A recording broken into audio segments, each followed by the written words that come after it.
What if Sauron and Saruman survived? Part 1. The War of the Ring was over. The Dark Tower had fallen. The One Ring was destroyed in the fires of Mount Doom. Across Middle-earth, bells rang from the White City to the halls of Erebor. For the first time in centuries, the shadow was gone, or so everyone believed. The armies of Mordor scattered. Orcs fled into caves and forgotten valleys. The Nazgul vanished with the destruction of the ring, and upon the Black Gate, the banners of the West flew victorious. To the people of Middle-earth, the story was finished. Good had won, evil had lost. The end. But Tolkien's world was never so simple, because Sauron was not merely a king.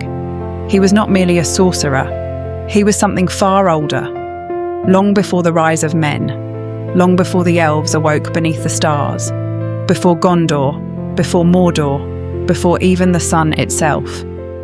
Sauron had existed. He was a Maya, an immortal spirit who had served the dark power Morgoth in the First Age. The destruction of the ring shattered his power forever, but it did not erase his existence. When the ring melted within Mount Doom, Sauron was stripped of nearly everything he had become: his armies, his fortress, his dominion, his physical form, all gone. Yet a fragment remained, a shadow without shape, a hatred without a body, a will too proud to surrender. Somewhere beyond sight, the Dark Lord endured, not as a ruler, not as a god, but as a whisper, a memory, a wound upon the world that refused to heal. And he was not alone. Far away in the Shire, another defeated power met his end. Saruman the White, once the chief of the Istari, once the wisest of wizards, once the greatest ally of Middle-earth. His story ended not in glory, but humiliation. After the fall of Isengard, Saruman wandered the land as a broken old man, his armies destroyed, his dreams of power shattered. Eventually he came to the Shire. There he ruled through fear until even that was taken from him. At last, his servant Wormtongue turned upon him. With a blade to the throat, Saruman fell. His body collapsed, and from it rose a pale mist, his spirit. For a brief moment, it drifted westward, toward the undying lands, toward judgment, toward mercy. But mercy never came. A cold wind swept across the sky, and Saruman was turned away, rejected, abandoned, condemned to remain within the world he had betrayed. In that moment, something changed. The last hope of redemption vanished. Only bitterness remained, only hatred, only the desire for revenge. For years, neither Sauron nor Saruman possessed the strength to act. The Fourth Age began in peace. King Aragorn rebuilt Gondor. The White Tree blossomed once more.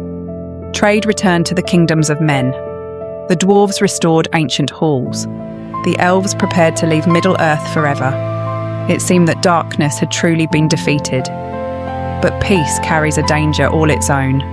People forget. Children grow up hearing stories of great battles and impossible heroes. Then those heroes become legends, then myths, then memories. And finally, nothing at all. As decades passed, fewer remembered what the shadow had cost. Fewer remembered why the ring had to be destroyed. Fewer remembered the names of those who sacrificed everything to stop it, and in forgotten places. Something watched, deep within the ruins of Mordor, across the distant lands of Rhûn, within abandoned towers and ancient tombs. Whispers began to spread. Some claimed the Dark Lord still lived. Others spoke of a pale wizard wandering forgotten roads. Most dismissed such tales. After all, evil had been defeated, hadn't it? But in the darkness beyond the sight of kings, two ancient spirits waited. One had once ruled through fear, the other through knowledge. Both had lost everything, and both had learned the same lesson.